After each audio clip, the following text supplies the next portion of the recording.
So I got a question for you. A few years ago, there was this little album, Frampton Comes Alive, or something. You guys ever hear of this?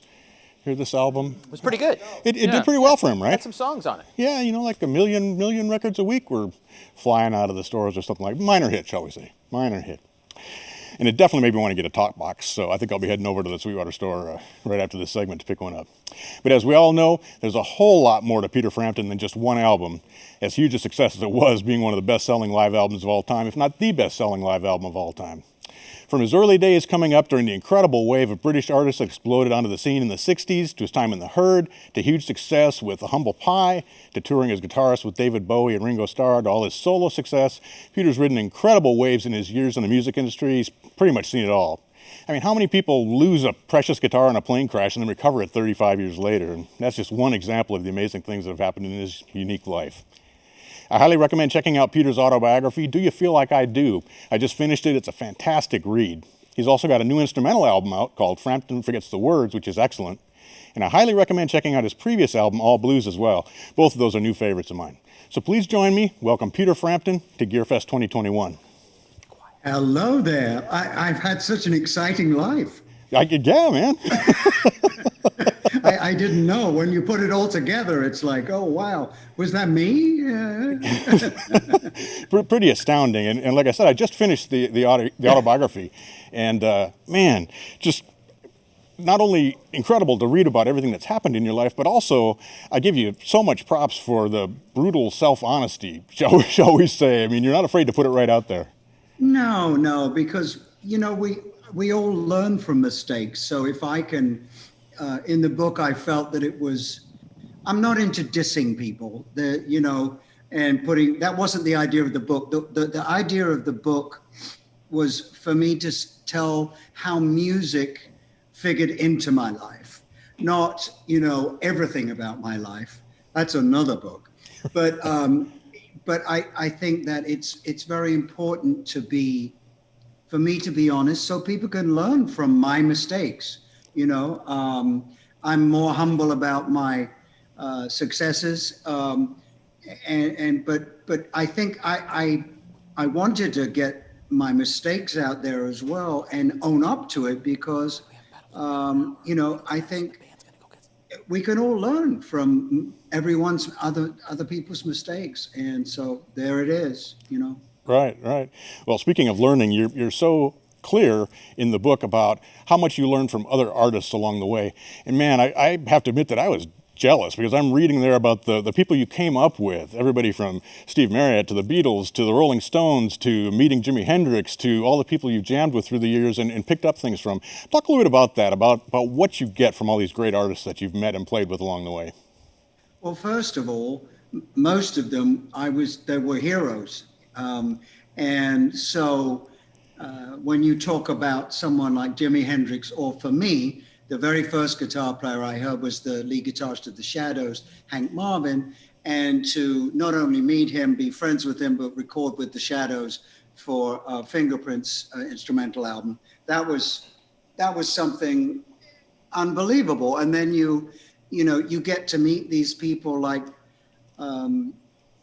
when I met George Harrison for the first time, you don't, a Beatles sighting or a meeting is you go into, well, the first time, and I was 21, and everything goes into slow motion and you're going, am I here? Is this happening? So I'm just as much of a fan as everybody.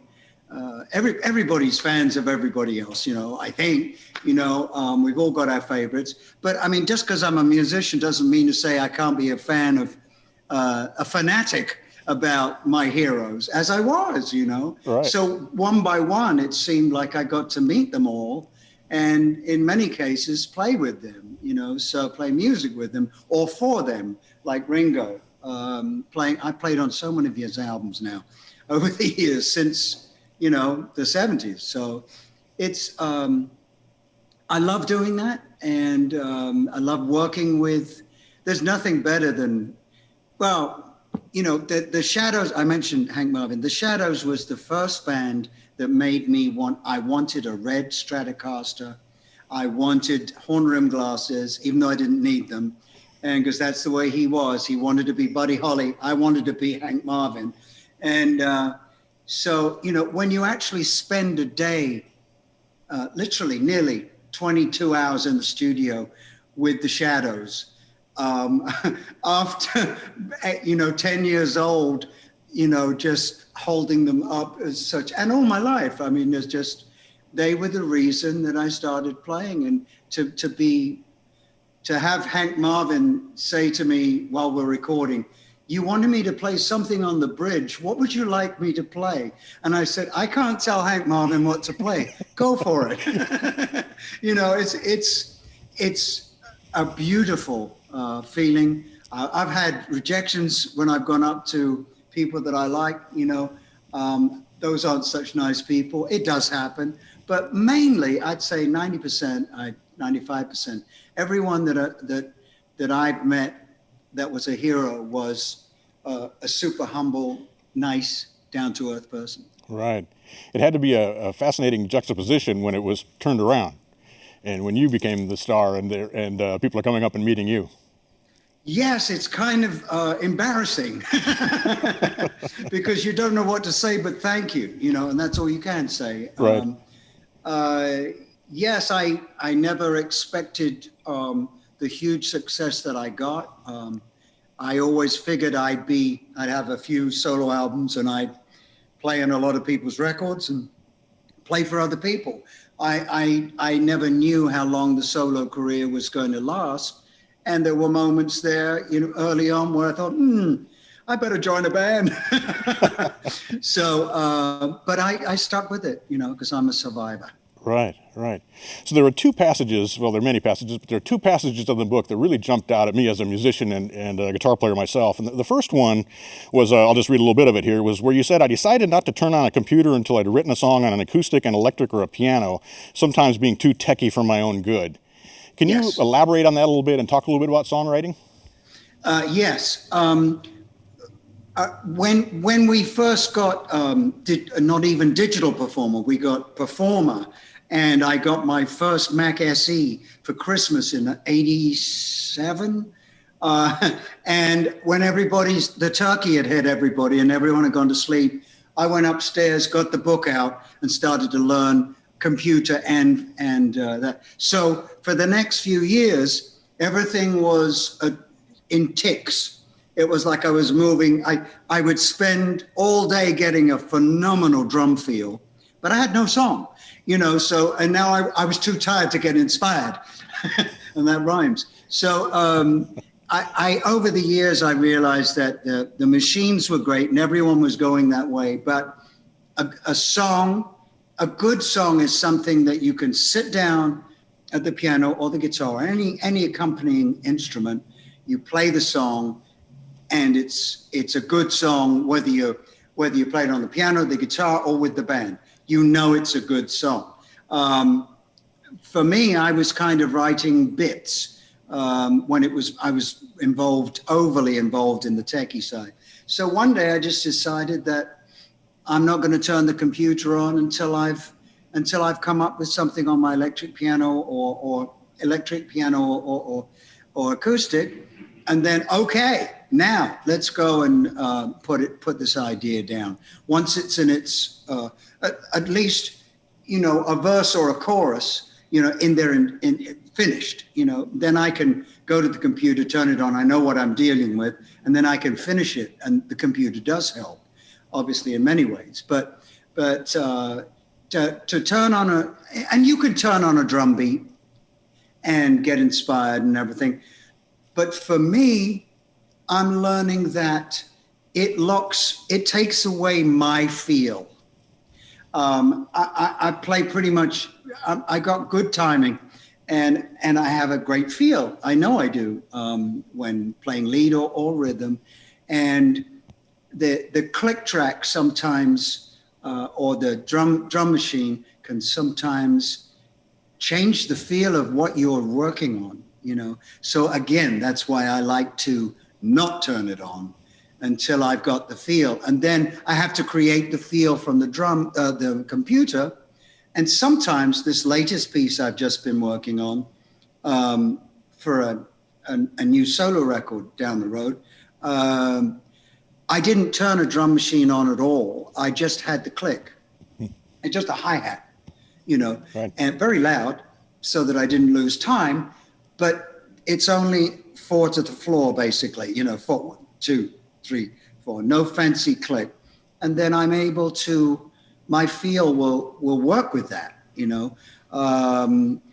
or it will work with my feel, put it that way. That's more the point. There you go. Right. Right.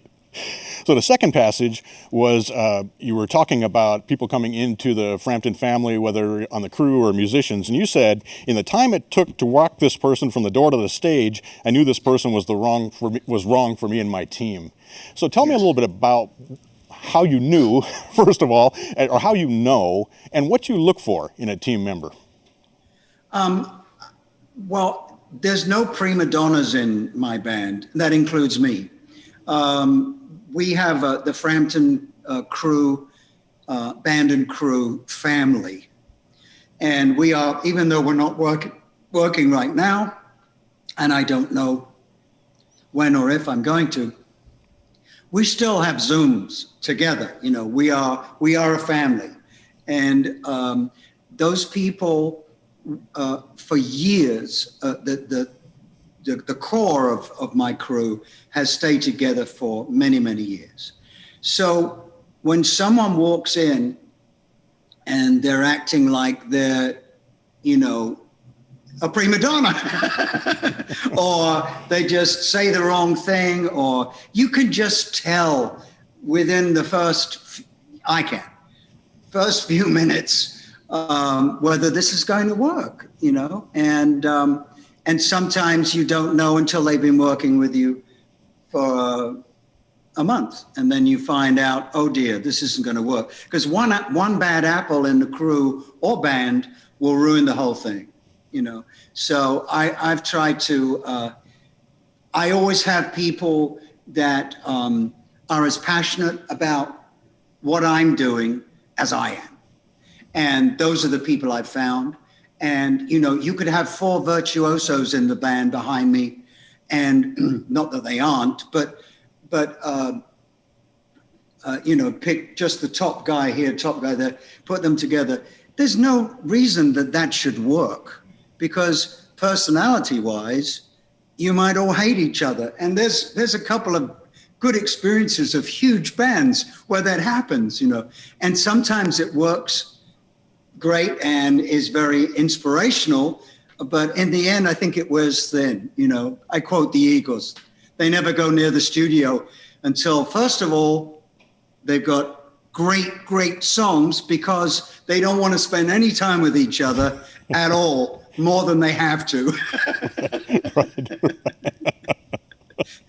So speaking of the studio, let's talk about your new album, Frampton Forgets the Words. All instrumental music, and beautiful vocalization on the guitar, though. Just the tones in your phrasing is so vocal throughout the whole album. Tell us a little bit about all that. Well, we done the blue after the before the finale tour, after the Steve Miller tour of 2018. We came off the road, and I'd been playing blues on stage with Steve every night for 2 summers.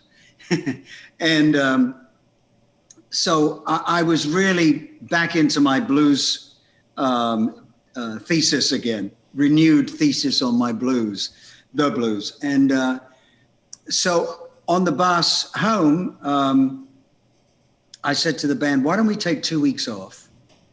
We're well-oiled. We're like a well-oiled engine. Said, let's go in the studio and do a covers blues album, which we did. And there is another one in the can, which I think is coming out soon, or later this year. But when we recorded about between 50 and 60 tracks, it was phenomenal, because the band was so well-oiled that everything we tried seemed to work, So then we just had to choose the best. But after we'd finished the blues and we're all in the studio and listening to the playbacks of everything we've done, I said, you know what? I need to record as much as possible in the shortest space of time because of my IBM. I have no idea how long my muscles are going to hold out. So I can't write an album right now. It would take too long. But why don't we do an instrumental album to follow up Fingerprints, but it be covers. And it's everyone go away like we did with the blues album and make your lists of things you think might be great for me to play as an instrumental. And so we did that. And these were the best 10 that we chose from the ones we did. We did more, obviously. I think we did about 15. Yeah, and so we went into the studio and did this another 10 days later, and then did the instrumental record in a couple of weeks. And then this was right up until we had to stop, and I have half a solo record recorded as well with new material because I got so inspired. So we did like 3.5 albums in a couple of months. And then we had to stop to rehearse for the finale tour. Right. Wow. That's prolific. Yeah, it was. Yeah. I mean, but not in so much as new material, obviously, which I wish it was all new material, but I really enjoyed doing the covers because I'm a guitar player. Yeah, sure. Well, it's fascinating listening to you play on those and on All Blues and on Frampton Forgets the Words, whether you're playing with All Blues with Larry Carlton or whatever the situation might be. You have a very distinct guitar style, and there are many aspects to that, of course, your phrasing and your tone. But one that always jumps out to me is your use of the natural 6 or the natural 13 along with the blues scale. So you get kind of a Dorian vibe out of it, which many people would associate more with jazz. Can you talk a little bit about that, how you developed your approach to soloing? Yeah. In the beginning of learning to play, after I'd learned every Shadows and Ventures and all the other instrumental bands at the time, I've learned them all. And then the Beatles came out, learned them all. And then a friend of mine that I made was forming a band called The Preachers, and I was 14. And he said they were all ex-band members from really good successful local bands. And so they were great musicians. And he said, here's a bunch of albums. Would you want to join the band? I said, well, yeah, okay. I have to talk with my mom and dad first. So, so he said, come around. So I go around and he gives me a bunch of albums like this much, 20 albums. And there's Otis Redding. There's Roland Kirk, Mose Allison, the Rolling Stones. It goes on. Kenny Burrell and Wes Montgomery. It just went on and on and on. And so the sphere was so varied, and I just learned all these different styles within a week. Well, try to mimic them and then of course when I got with the band, and I was with them for nearly 2 years, and then that's really what forced me into the jazz side of it.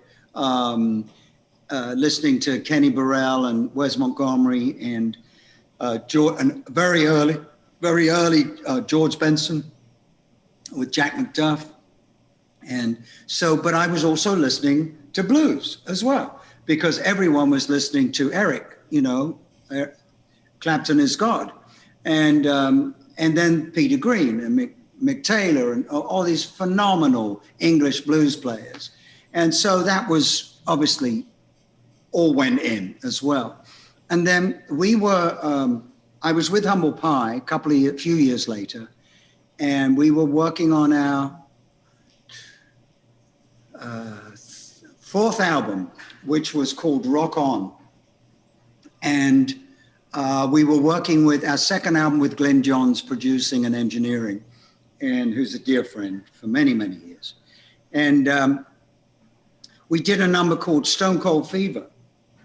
And I played my solo in the song, and there's an extended solo towards the end. And I came in the control room, and they played it back. And when it got to the solo, I just suddenly thought, I think that's me. I think I've arrived. I think that is my style. I think that's the beginning of where I'm going. I love that, whatever I'm doing now. And I think it was just the amalgamation of all the music I'd listened to, and then all of a sudden I evolve.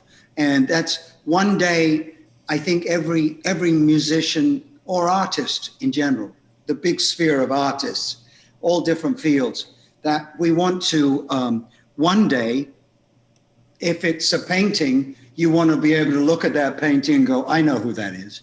And with a musician, you want to be able to hopefully one day hear a couple of notes and go, I know who that is. And that's when I realized I could be on my way to that, and I was. Right. So the other aspect of being a identifiable player is tone. And going back to the very earliest days, you've always had fantastic tone on your recordings and live performances and things. And I know you've recently been working with Vox, but talk to us about how you perceive your tone and what you look for in a tone. Oh gosh, it's something that whether it's clean, dirty, affected, big amp, small amp, Leslie, whatever it is, it's got to be a great sound. So I'm very methodical about what I choose, how long I take to choose. I might, when I'm recording at home, I have a studio as well in town where we do all the big stuff, but I have a music room studio here. And when I'm working on something, it might take me all afternoon to get the sound I want. And then I'm so exhausted, I turn it all off and I do the solo the following day because I know I can come in, turn it on, play. Because I feel most inspired in the mornings. It used to be 2 in the morning. Now it's 9:30, 10 in the mornings. Go figure. So my rock and roll hours have changed. Right. I mentioned Vox there, and we have to thank them for facilitating you being here at GearFest with us. Talk to us about your relationship with Vox. Well, of course, the Shadows. Hank Marvin was the person that was using an AC-15 112 Vox, which I believe was the biggest one they made at the time. And they did their first few singles, I think, with him using the AC-15. And then he went to Vox when they got famous and said, for stage, I need it to be a little louder. Can you make it twice as big, twice as loud? And so they came up with the AC-30, which became not only the amp of the Shadows, but then the Beatles. I mean, it was the go-to amp, and for good reason. It's a phenomenal album, phenomenal amplifier. And so when I joined the True Beats, which was my first band when I was about, 11, 12, and we were playing Shadows numbers and Ventures numbers, as well as a little bit of Beatles singing, And well, that was the next year when they came out. So it's about 61 when I was, I was playing through this horrible amplifier, the same amp as the bass. And so every time he played a note, I fuzzed out, So rhythm player had his own amp, wouldn't let me plug in. So then we said, we need a Vox AC-30. And so the bass player's father bought it for us, but I had to pay 15 pounds rent to plug into it. So that was my first good amp. that I shared with the True Beats. And so it's always been a Vox has an unforgettable sound. No other amp sounds like it. And which is great. It's got its sound too, Right. It's got its style. So yes, Vox has always been very important to me. And I just recently got the tiniest Vox amp ever made. And I'm going to show it to you. Hold on. See if I can move it.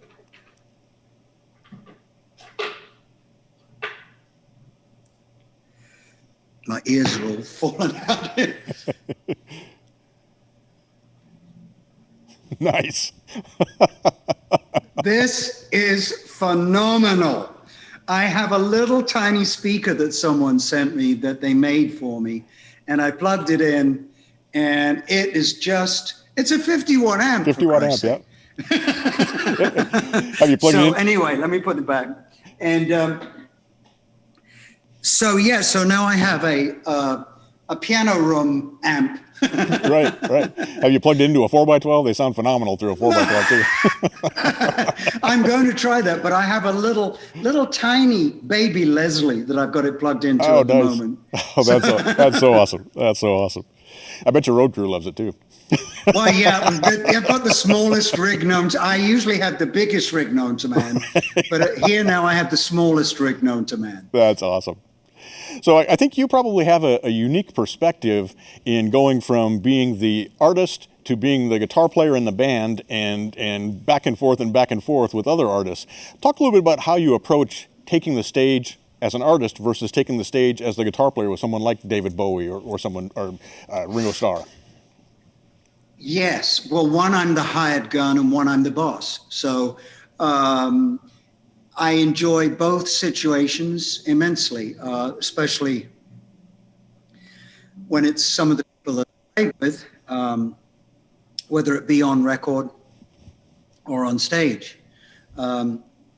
So when I'm performing with, when I'm backing somebody up and I'm the hired gun guitar player for a session or for a show or for a tour, I'm beholden to play. I play my style, but I play what they wish.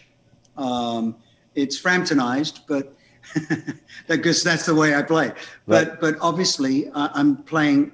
I want to pay tribute to the artist that I'm working with, if it's older material, and if it's new, then I try using what I think will work.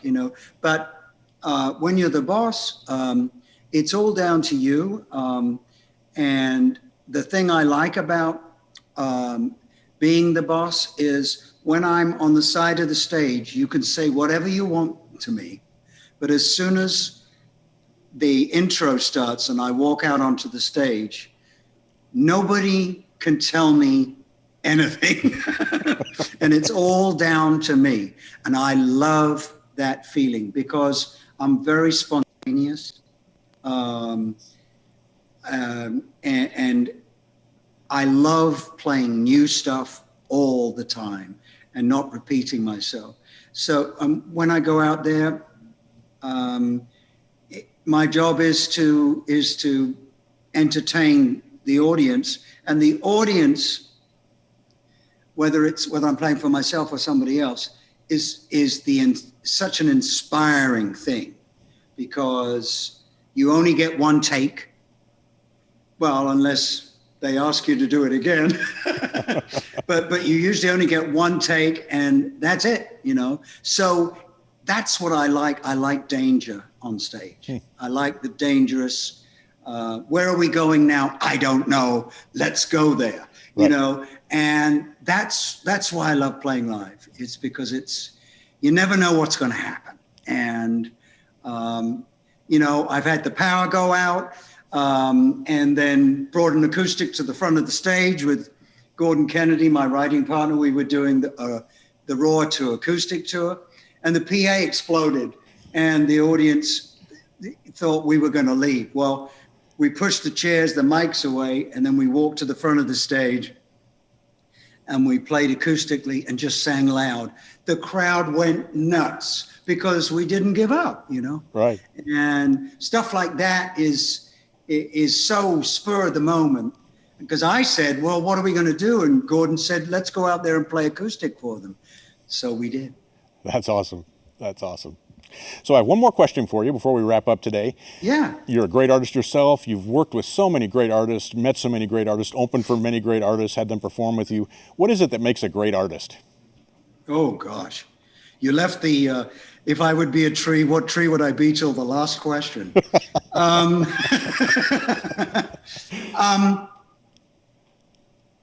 I'd have to say that I can only speak for myself, that I wanted to be unique. We all play same kind of music, maybe in my field, but I wanted to be different from everybody. I didn't want to write a song like everybody else. I didn't want to play like everybody else. And I think that most of the people that have become successful, it's because they are what they are. They are different, and they've made a mark, and they've moved the cursor a little bit higher, you know?